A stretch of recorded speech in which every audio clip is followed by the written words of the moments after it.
இன்னைக்கு கர்த்தர் சொல்லுகிறார், பயப்படாதே, நான் உன்னுடனே இருக்கிறேன். அல்லேலூயா.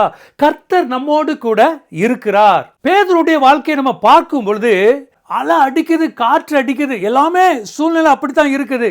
ஆனா பேதுரு இயேசுவை பார்க்கிறான், கடலின் மேல நடந்தான். அதே சூழ்நிலை அப்படியே இருக்குது. பேதுரு அலையை பார்க்கிறான், மூழ்கி போகிறான். இன்னைக்கு நம்முடைய பார்வை எங்க இருக்குது? பயம் வருவது சாதாரணம். ஆனால் அந்த பயத்துல வாழ்ந்து கொண்டிருக்கும் பாத்தீங்களா, அதுதான் பெரிய கடினமான காரியம். அதுதான் கிறிஸ்தவனுக்கு வேண்டாத காரியம். இன்னைக்கு கர்த்தர் சொல்லுறார், நான் உன்னுடனே இருக்கிறேன். பேதுரு எங்க பார்த்தான்? ஏசப்பாவை பார்த்தான். ஏசப்பாவை பார்க்கும் பொழுது அவன் அந்த பிரச்சனைகளின் மேல, அந்த கடலின் மேல நடந்து செல்கிறான்.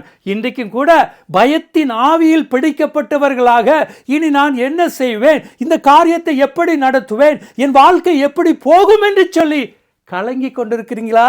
இன்னைக்கு கர்த்தர் சொல்றார், நான் உன்னுடனே இருக்கிறேன். நீங்க செய்ய வேண்டிய ஒரே ஒரு காரியம் தாங்க, ஏசப்பாவை பாருங்க. உங்களுடைய சூழ்நிலைகளை பார்க்காதீங்க, ஏசப்பாவை பாருங்க. உங்க பிரச்சனைகளின் மேல நீங்க நடப்பீங்க, அதை மேற்கொள்வீங்க. God plus.